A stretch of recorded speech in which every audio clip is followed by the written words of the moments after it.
கோடை விடுமுறையின் கடைசி ஞாயிற்றுக்கிழமையான இன்று சுற்றுலா தலங்களில் மக்கள் கூட்டம் அலைமோதுகிறது. இதுகுறித்து நெல்லை மாவட்டம் அகஸ்தியர் அருவியிலிருந்து நமது செய்தியாளர் சுடலைக்குமார் அளித்த கூடுதல் தகவல்களை இனி பார்க்கலாம்.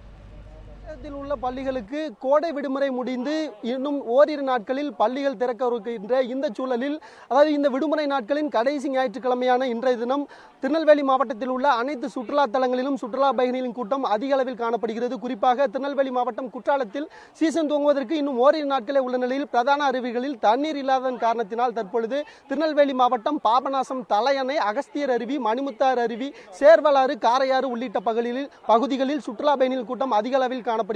குறிப்பாக நான் நின்று கொண்டிருக்கிறது திருநெல்வேலி மாவட்டம் மேற்கு தொடர்ச்சி மலைப்பகுதியின் அகத்தியர் மலையின் அடிப்பகுதியில் உள்ள அகஸ்தியர் அருவி. இந்த அகஸ்தியர் அருவியை பொறுத்தவரையில் முண்டந்தரை புலிகள் காப்பதற்கு உட்பட்ட பகுதி என்பதால் பல்வேறு கட்டுப்பாடுகள் உள்ளன. குறிப்பாக காலை 6 மணி முதல் மாலை 5 மணி வரை மட்டுமே இங்கு சுற்றுலா பயணிகள் அனுமதிக்கப்படுகின்றனர். அந்த வகையில் இன்று காலை முதல் திருநெல்வேலி மாவட்டம் மட்டுமின்றி அருகில் உள்ள கன்னியாகுமரி, தூத்துக்குடி, மதுரை, விருதுநகர், தேனி, திண்டுக்கல் மற்றும் கோவைமுத்தூர், சென்னை உள்ளிட்ட தமிழகத்தின் பல்வேறு பகுதிகளில் இருந்தும் ஆயிரக்கணக்கான சுற்றுலா பயணிகள் குடும்பத்துடன் தற்பொழுது இந்த சுற்றுலா விடுமுறையை கழிப்பதற்காக இந்த அகத்தியர் அருவியில் காலை முதல் குவிந்த வண்ணம் உள்ளனர். குறிப்பாக தற்போதைய நிலவரப்படி சுமார் 300க்கும் மேற்பட்ட கார் மற்றும் வேன்கள் மற்றும் இருசக்கர வாகனங்களில் தங்கள் குடும்பத்தினுடன் தற்பொழுது சுற்றுலா பயணிகள் இங்கு குவிந்த வண்ணம் உள்ளனர். அகத்தியர் அருவியானது பல்வேறு மூலிகை செடிகள் நிறைந்த இந்த அகத்தியர் அருவியில் குளிப்பதன் மூலம் தங்களுடைய உடம்பில் இருக்க வெப்பம், அதாவது வெப்ப உஷ்ணமானது குறைவது மட்டுமின்றி பல்வேறு புத்துணர்ச்சிகள் ஏற்படுவதன் காரணமாக இங்கு ஏராளமான சுற்றுலா பயணிகள் தொடர்ந்து குவிந்த வண்ணம் உள்ளன. இது மட்டுமின்றி இங்கு வரும் சுற்றுலா பயணிகளுக்கு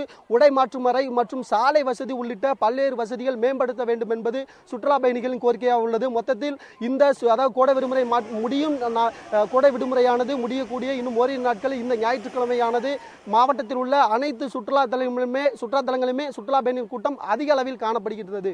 ஒளிப்பதிவாளர் வள்ளிநாயகத்துடன் எம் சுடலைக்குமார், நியூஸ் 7 தமிழ், பாபநாசம்.